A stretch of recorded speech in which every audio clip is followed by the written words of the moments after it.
धनतेरस के दिन प्रधानमंत्री ने देश के युवाओं को दिया तोहफा। वीडियो कॉन्फ्रेंस के जरिए 10 लाख कर्मियों के लिए भर्ती अभियान रोजगार मेले का किया शुभारंभ। पहले चरण में 75,226 नवनियुक्त कर्मियों को सौंपे नियुक्ति पत्र।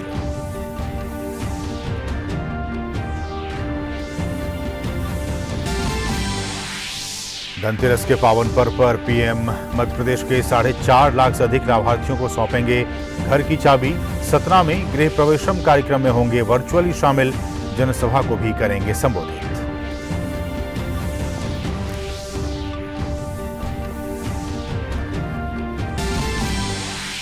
आज धनतेरस के साथ ही 5 दिवसीय दीपावली पर्व की हुई शुरुआत। आज धन की देवी लक्ष्मी के साथ धनवंतरी और कुबेर देव की भी की जाती है पूजा। बाजारों में बढ़ी रौनक। आज के दिन लोग जमकर करते हैं खरीदारी।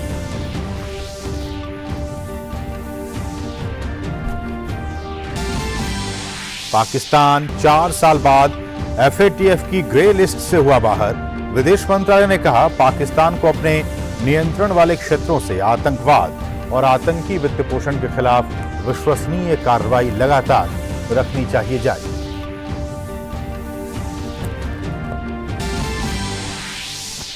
ब्रिटेन में राजनीतिक उठापटक जारी। कंजर्वेटिव नेता ऋषि सुनक ने टोरी नेता बनने के लिए 100 नामांकन की न्यूनतम सीमा को किया पार। वहीं ब्रिटिश मंत्री पेनी मॉर्डेंटा भी प्रधानमंत्री बनने की रेस में कूदी।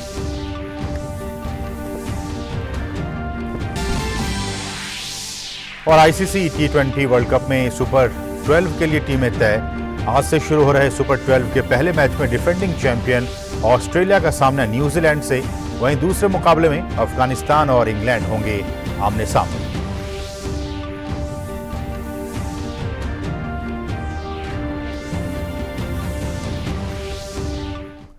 नमस्कार, DD न्यूज में आप सभी दर्शकों का बहुत बहुत स्वागत है। मैं हूं असीम मिश्रा और आज धनतेरस है और कल फिर दिवाली, तो आप सभी दर्शकों को धनतेरस की भी और दीपावली की भी बहुत बहुत शुभकामनाएं। बढ़ेंगे और शुरुआत करेंगे बड़ी खबर के साथ। प्रधानमंत्री नरेंद्र मोदी दीपावली के मौके पर देश के युवाओं को उन्होंने आज तोहफा दिया है। प्रधानमंत्री नरेंद्र मोदी ने आज वीडियो कॉन्फ्रेंस के जरिए 10 लाख कर्मियों के लिए भर्ती अभियान रोजगार मेले का शुभारंभ किया। पहले चरण में चयनित 75,226 युवाओं को नियुक्ति पत्र दिए गए। युवाओं को रोजगार के अवसर प्रदान करने और नागरिकों का कल्याण सुनिश्चित करने की प्रधानमंत्री की निरंतर प्रतिबद्धता को पूरा करने की दिशा में ये एक महत्वपूर्ण कदम है। प्रधानमंत्री के निर्देश के मुताबिक सभी मंत्रालय और विभाग मिशन मोड में स्वीकृत पदों की मौजूदा रिक्तियों को भरने की दिशा में काम कर रहे हैं। देश भर से चयनित नए कर्मियों को भारत सरकार के 38 मंत्रालयों और विभागों में नियुक्त किया जाएगा। नवनियुक्त कर्मी विभिन्न स्तरों पर सरकार में शामिल होंगे, जैसे ग्रुप A, ग्रुप B और ग्रुप B में भी अराजपत्रित और समूह C। जिन पदों पर नियुक्तियां की जा रही हैं उनमें केंद्रीय सशस्त्र बल कर्मी, उप निरीक्षक, कांस्टेबल, LDC, स्टेनो, PA, आयकर निरीक्षक, MTS और अन्य शामिल हैं। इस भर्ती अभियान में मंत्रालय और विभाग कर्मियों का सीधा चयन कर रहे हैं या संघ लोक सेवा आयोग, कर्मचारी चयन आयोग और रेलवे भर्ती बोर्ड के माध्यम से भर्तियां की जा रही हैं। शीघ्र भर्ती के लिए चयन प्रक्रियाओं को सरल और तकनीकी रूप से सक्षम बनाया गया है। और इस मौके पर प्रधानमंत्री नवनियुक्त कर्मियों को उन्होंने संबोधित भी किया। आज भारत की युवा शक्ति के लिए एक महत्वपूर्ण अवसर है। बीते 8 वर्षों में देश में रोजगार और स्वरोजगार का जो अभियान चल रहा है, आज उसमें एक और कड़ी जुड़ रही है। ये कड़ी है रोजगार मेले की। आज केंद्र सरकार आजादी के 75 वर्ष को ध्यान में रखते हुए 75,000 युवाओं को एक कार्यक्रम के अंतर्गत नियुक्ति पत्र दे रही है। और प्रधानमंत्री ने कहा कि विकसित भारत के संकल्प की सिद्धि के लिए हम आत्मनिर्भर भारत के रास्ते पर चल रहे हैं। इसमें हमारे नवीन आविष्कारों, उद्यमियों, किसानों और उत्पादन से जुड़े साथियों की बड़ी भूमिका है। आप सभी ऐसे समय में भारत सरकार के साथ जुड़ रहे हैं जब देश आजादी के अमृत काल में प्रवेश कर चुका है। विकसित भारत के संकल्प की सिद्धि के लिए हम आत्मनिर्भर भारत के रास्ते पर चल रहे हैं। इसमें हमारे इनोवेटर्स, हमारे एंटरप्रेन्योर्स, हमारे उद्यमी, हमारे किसान, सर्विसेज और मैन्युफैक्चरिंग से जुड़े हर किसी की बहुत बड़ी भूमिका है। यानी विकसित भारत का निर्माण सबके प्रयास से ही संभव है। और प्रधानमंत्री ने कहा कि आज हमारा सबसे अधिक बल युवाओं के कौशल विकास पर है। उन्होंने कहा कि प्रधानमंत्री कौशल विकास योजना के तहत देश के उद्योगों की जरूरतों के हिसाब से युवाओं को ट्रेनिंग देने की एक बहुत बड़ा अभियान चल रहा है। और धनतेरस के मौके पर प्रधानमंत्री ने देशवासियों को दोहरी सौगात वो देने जा रहे हैं।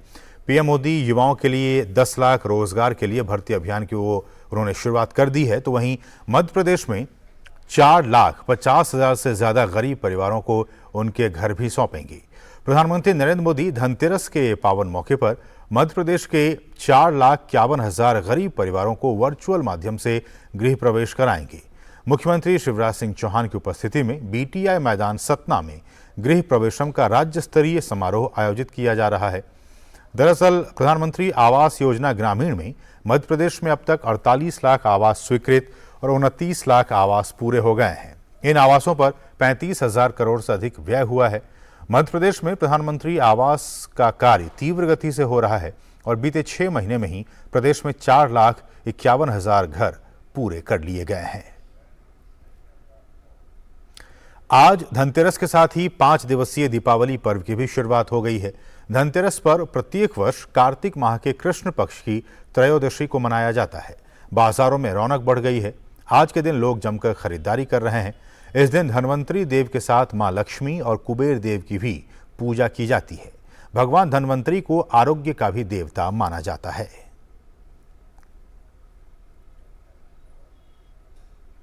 और वहीं उत्तर प्रदेश के मथुरा शहर में दीपावली के पर्व पर हुनर हाट का आयोजन किया जा रहा है।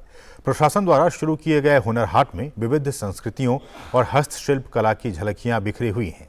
मिट्टी के दिए और रंग बिरंगे फूलों की खूबसूरती से हुनर हाट गुलजार है।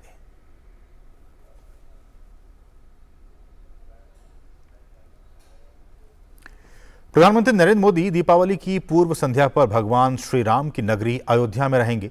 पीएम के आगमन को लेकर राम की नगरी के आम लोगों में खासा उत्साह है। लोग अयोध्या को सजाने संवारने में जुट गए हैं। तो क्या कुछ तैयारियां वहां चल रही हैं, आइए देखते हैं इस रिपोर्ट के जरिए। भगवान श्री राम की नगरी अयोध्या में प्रधानमंत्री नरेंद्र मोदी के आगमन को लेकर आम जनमानस में भी हर्ष दिखाई पड़ रहा है। कहीं रंगोली बनाई जा रही है तो कहीं मटकों को सजाया जा रहा है। बहुत ही खुशी हो रही है। प्रधानमंत्री जी आएंगे, उनके वेलकम के लिए सारी तैयारी हो रही है। हम लोग ये घड़े बना रहे हैं और हम लोगों को बहुत ही ज्यादा अच्छा लग रहा है। कहीं राम धुन गाई जा रही है,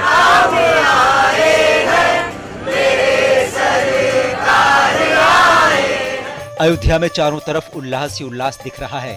अयोध्यावासी जानते हैं कि अयोध्या का जो कायाकल्प हो रहा है उसका श्रेय प्रधानमंत्री नरेंद्र मोदी को जाता है। यहाँ पे प्रधानमंत्री मोदी जी आ रहे हैं, उनके स्वागत के लिए हम लोग बहुत ही एक्साइटमेंट है कि आ रहे हैं कि इतना भव्य होने वाला है। उस बार से ज्यादा यहाँ पे हम लोग बहुत ही अच्छा फील कर रहे हैं। श्री राम की पावन जन्मभूमि में अयोध्या में 23 को हमारे प्रधानमंत्री नरेंद्र मोदी जी आ रहे हैं। अयोध्या का प्रत्येक नागरिक उत्साह से परिपूर्ण है। वो अपने प्रधानमंत्री के स्वागत के लिए परिपूर्ण है। वह चाहता है कि हमारे प्रधानमंत्री जी इस बार छठे दीपोत्सव में अयोध्या में आएं और इसमें प्रतिभाग करें। बहुत एक्साइटेड हम लोग यहाँ पे हम लोग 16x16 का दिया लगा रहे हैं और मतलब मुझे अपने देश के प्रति बहुत प्यार है और राम जी के प्रति, इसलिए बहुत एक्साइटेड है। हम सब बहुत एक्साइटमेंट के साथ हम लोग दिए लगा रहे हैं 16x16 के। और इस बार हम लोग का रिकॉर्ड है कि इस बार अगली बार से ज्यादा हम लोग इस बार दिए लगाए और रिकॉर्ड तोड़े। भगवान श्री रामलला के मंदिर का निर्माण हो रहा है। घाटों की साज सज्जा की गई है। राम की पौड़ी में दीपोत्सव की तैयारी है। प्रधानमंत्री नरेंद्र मोदी सबसे पहले भगवान श्री रामलला के दर्शन और पूजन करेंगे। उसके बाद बन रहे मंदिर का निरीक्षण करेंगे और गर्भगृह पर भी पूजन करेंगे। प्रधानमंत्री रामकथा पहुंचकर दीपोत्सव के दिन श्री राम जी के पूरे परिवार का भी पूजन करेंगे। इस अवसर पर प्रधानमंत्री मां सरयू की आरती करेंगे और लेजर शो और आतिशबाजी को भी देखेंगे। अयोध्या को सजाने के साथ ही सुरक्षा की भी व्यापक तैयारी की गई है। अयोध्या के लोग प्रधानमंत्री के आगमन की प्रतीक्षा कर रहे हैं, क्योंकि उनके ही कारण अयोध्या सुंदर सज धजकर भगवान राम के त्रेता युग की अयोध्या की तरह ही तैयार हुई है। Bureau report, DD news. खबर मध्य प्रदेश से है, जहां के रीवा में एक भीषण बस हादसे में 15 लोगों की मौत हो गई है। पुलिस के मुताबिक नेशनल हाईवे 30 पर हैदराबाद से गोरखपुर जा रही एक बस हादसे का शिकार हो गई। बस में ज्यादातर श्रमिक सवार थे जो कि दीपावली मनाने अपने घर जा रहे थे। हादसे में घायल लोगों को त्योंथर सिविल अस्पताल में भर्ती करा दिया गया है।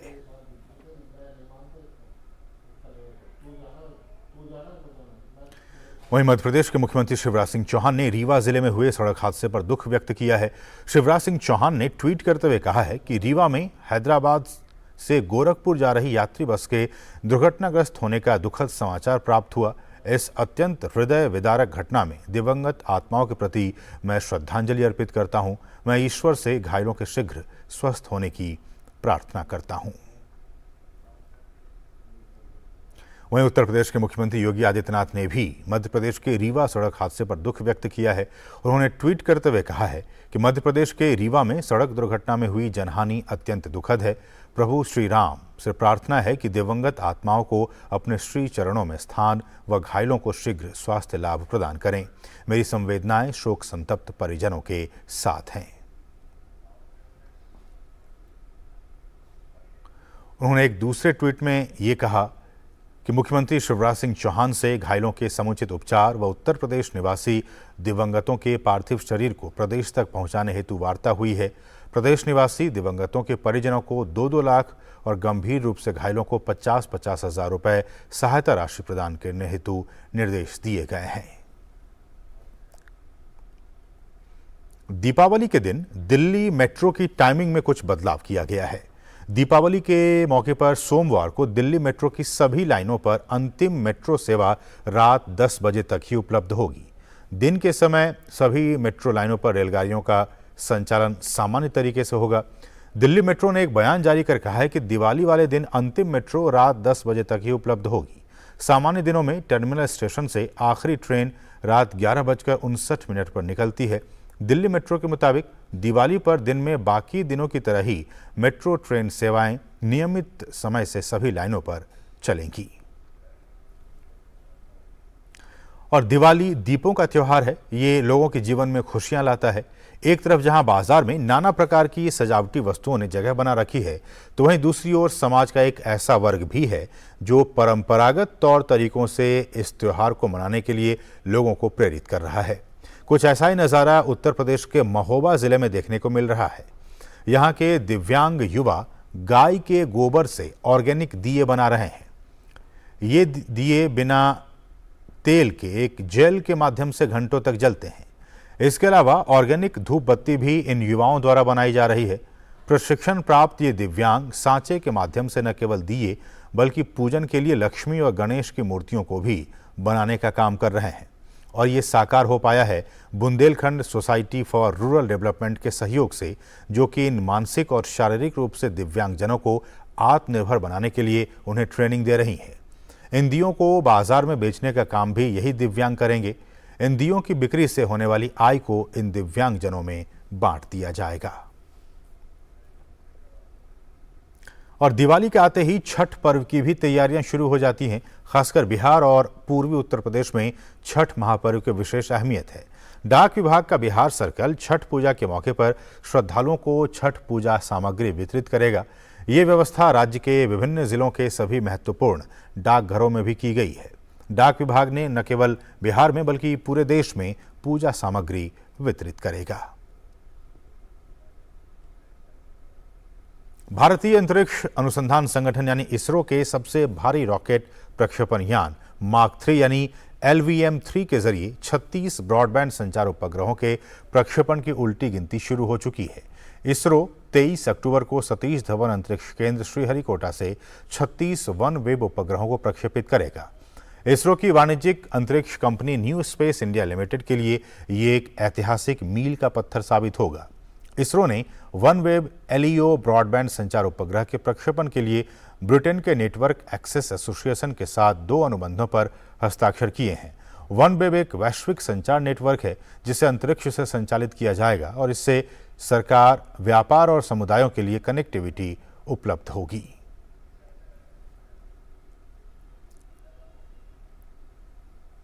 प्रधानमंत्री गरीब कल्याण अन्न योजना ने कोविड महामारी के दौरान गरीबों की खाद्यान्न की जरूरतें पूरी करने में अहम भूमिका निभाई है। गरीबी को देखते हुए केंद्र सरकार ने महामारी के बाद भी इस योजना को कई बार बढ़ाया है। ये योजना पश्चिम बंगाल के जंगल महल क्षेत्र के गरीब लोगों के लिए वरदान साबित हुई है और उन्हें भूखमरी से बचाया है। लाभार्थी सरकार की इस पहल के लिए प्रधानमंत्री के प्रति बहुत आभारी हैं।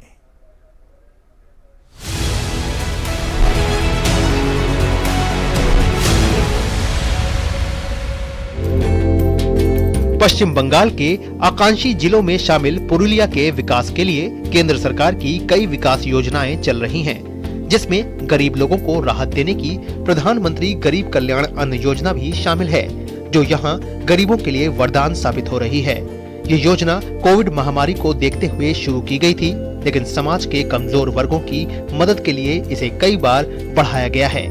आज ये योजना कई गरीब परिवारों के खाद्यान्न का सहारा बनी हुई है।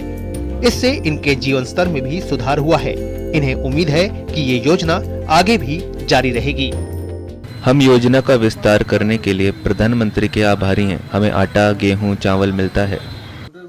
इस योजना ने हमारी बहुत मदद की। इसे बढ़ाने से हमें और मदद मिली है। हम केंद्र सरकार से इस योजना को जारी रखने की अपील करते हैं। मैं अभी भी खाद्यान्न उपलब्ध कराने के लिए केंद्र सरकार को धन्यवाद देना चाहता हूं और मुझे उम्मीद है कि वे इस योजना का विस्तार करेंगे। हमें आटा, चावल, गेहूं और चीनी मिलता है। इससे हमें काफ़ी मदद मिली है। क्योंकि हमें राशन से ये चीज़ें मिल रही हैं, इसलिए हमें भोजन की चिंता कम करनी पड़ती है। इससे हमारे जीवन की कठिनाइयाँ कम हुई हैं। हमें चावल, गेहूं और आटा मिलता है। इन्हें प्राप्त करना फायदेमंद रहा है। चीनी, चावल, गेहूं और आटा उपलब्ध है। लाभार्थी की श्रेणी के अनुसार उसे खाद्यान्न प्रदान किया जाता है। खाद्यान्न का आवंटन प्रति व्यक्ति या प्रति परिवार के आधार पर किया जाता है। कभी खाद्यान्न संकट से जूझ रहे जंगल महल के लोग अब ज्यादा सुरक्षित महसूस कर रहे हैं। यहाँ के लोग ज्यादातर अपनी आजीविका शारीरिक श्रम से कमाते हैं। अब उन्हें पर्याप्त मात्रा में खाद्यान्न मुफ्त में मिल रहा है, जिससे वे अपनी मेहनत की कमाई का इस्तेमाल अपनी दूसरी जरूरतों को पूरा करने में कर रहे हैं। Bureau report, DD news.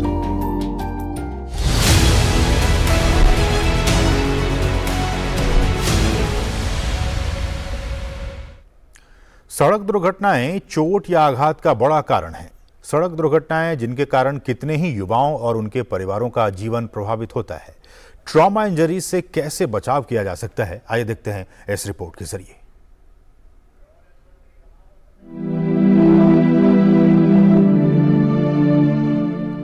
Trauma या आघात विश्व भर में मृत्यु और विकलांगता का बड़ा कारण है। आघात यानी किसी तरह की चोट, इसके कई कारण हो सकते हैं। आघात के सभी कारणों में से प्रमुख है सड़क दुर्घटनाएं। विश्व भर में जो भी लोग दुर्घटनाओं का शिकार होते हैं, चाहे वह रोड एक्सीडेंट के कारण हो रहा हो या फिर छत पर से गिरने के कारण हो रहा हो या मशीनरी में को ठीक तरह से इस्तेमाल न करने के कारण, कई बार देखा गया है कि किसी का हाथ उसमें आ जाता है या बाल उसमें आ जाते हैं और उससे वह गंभीर चोट का शिकार हो जाते हैं। सबसे ज्यादा वर्ग प्रभावित होता है वह देखा गया है कि 15 से 45 वर्ष की आयु के लोग होते हैं, क्योंकि वही लोग या तो सड़कों पर होते हैं या फिर वह काम में व्यस्त होते हैं और उसका सबसे अधिक प्रभाव उनके उन परिवार वालों पर होता है जो कि जीवन यापन के लिए उन पर निर्भर होते हैं। कई तरह की चोट अस्थायी या स्थायी विकलांगता का कारण बन सकती है, जबकि अन्य तरह की चोट मृत्यु का कारण भी हो सकती है। यातायात के नियमों का पालन करें, सीट बेल्ट लगाएं। और आज के दौर में जब ये देखा गया है कि हाईवे वगैरह पर यदि हम पीछे की सीट बेल्ट का प्रयोग नहीं करते हैं तो उससे भी जो व्यक्ति पीछे बैठे होते हैं वो अत्यधिक दुर्घटना का शिकार हो जाते हैं। तो आप आगे की सीट पर बैठें या पीछे की सीट पर बैठें, सीट बेल्ट का प्रयोग अवश्य करें। गाड़ी चलाते वक्त मोबाइल का प्रयोग ना करें, टेक्स्ट ना करें, क्योंकि जरा से सेकंड के लिए भी अगर आपसे चूक हुई तो वह एक एक्सीडेंट का कारण बन सकती है। इसके अलावा स्पीड पर नियंत्रण रखना बहुत ही जरूरी है।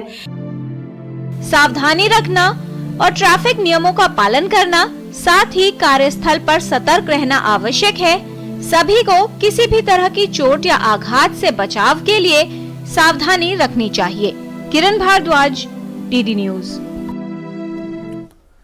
रूस द्वारा यूक्रेन पर ईरान निर्मित ड्रोन हमलों के खिलाफ अमेरिका, ब्रिटेन, फ्रांस और जर्मनी ने संयुक्त राष्ट्र को पत्र लिखकर निष्पक्ष जांच की मांग की है। यूरोपीय देशों ने पत्र में कहा है कि ईरान ने यूक्रेन पर हमला करने के लिए रूस की मदद की है, जो कि संयुक्त राष्ट्र के प्रतिबंधों का उल्लंघन है। वहीं ईरान ने रूस को ड्रोन सहायता की आपूर्ति करने से इनकार किया है। पाकिस्तान 4 साल के बाद FATF की ग्रे लिस्ट से बाहर हो गया है।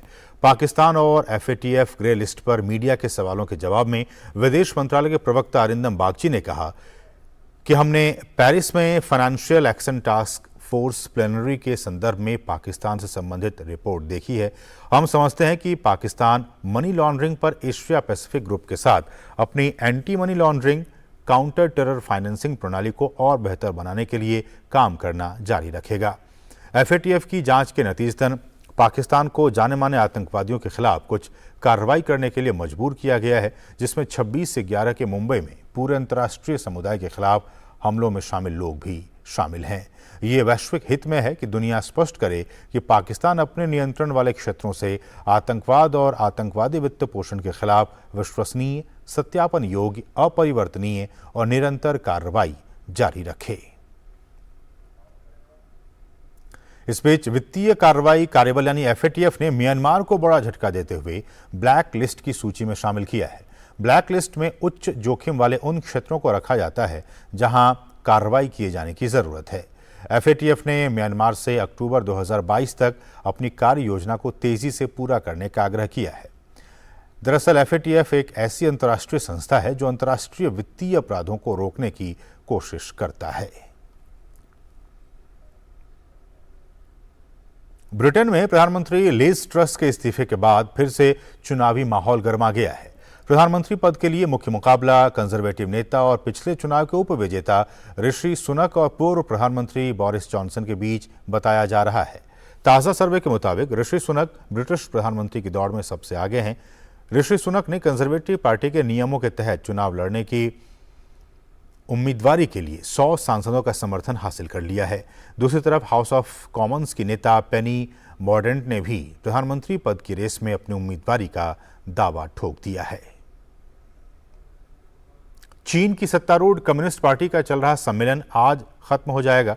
यह सम्मेलन हर 5 साल में आयोजित किया जाता है।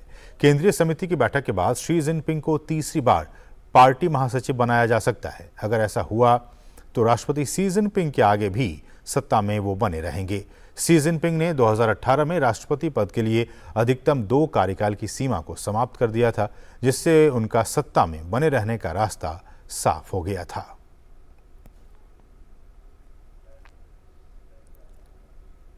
ICC T20 वर्ल्ड कप के सुपर 12 राउंड के लिए 12 टीमों का फैसला हो गया है। एशियाई चैंपियन श्रीलंका, नीदरलैंड, जिम्बाब्वे और आयरलैंड ने सुपर 12 राउंड के लिए क्वालिफाई किया है। आज सुपर 12 राउंड के पहले मुकाबले में डिफेंडिंग चैंपियन ऑस्ट्रेलिया का सामना पिछली बार के रनर अप रही न्यूजीलैंड की टीम से होगा, जबकि दूसरे मुकाबले में अफगानिस्तान का सामना इंग्लैंड से होगा। टीम इंडिया अपने अभियान की शुरुआत 23 अक्टूबर को पाकिस्तान के खिलाफ करेगी। स्पेन में चल रहे अंडर 23 कुश्ती विश्व चैंपियनशिप में भारतीय पहलवानों का शानदार प्रदर्शन जारी है। शुक्रवार को खेले गए मुकाबले में भारत की अंकुश पंघाल ने महिलाओं के 50 किलोग्राम वर्ग में रजत पदक अपने नाम किया। वहीं मानसी अहलावत ने 59 किलोग्राम वर्ग में कांस्य पदक हासिल करने में कामयाबी हासिल की। इस चैंपियनशिप में भारत ने अब तक 4 कांस्य पदक और 1 रजत पदक सहित कुल 5 पदक हासिल किए हैं। एशियाई एलीट बॉक्सिंग चैंपियनशिप इस महीने की 29 तारीख से जॉर्डन में शुरू हो रही है। इस प्रतियोगिता में भारत की ओर से 12 महिला मुक्केबाज और 13 पुरुष मुक्केबाज पदक के लिए जोर आजमाइश करेंगे। टीम के प्रस्थान से पहले भारतीय मुक्केबाजी के नवनियुक्त हाई परफॉर्मेंस निदेशक बर्नार्ड डियोने ने कहा कि वे भारतीय मुक्केबाजों के प्रदर्शन से आशान्वित हैं। उन्होंने कहा कि स्पोर्ट्स अथॉरिटी ऑफ इंडिया और बॉक्सिंग फेडरेशन ऑफ इंडिया की तरफ से एथलीटों और कोचिंग स्टाफ दोनों को पूरा सहयोग मिल रहा है। अब मेरा काम मुक्केबाजों के प्रदर्शन के स्तर को बढ़ाना है और उनके लक्ष्यों को प्राप्त करने में उनकी मदद करना है। Fantastic facilities. Your athletes get and your coaching staff get great support from Boxing Federation of India and the Sports Authority of India. And to have that support is key to be able to perform at the highest level.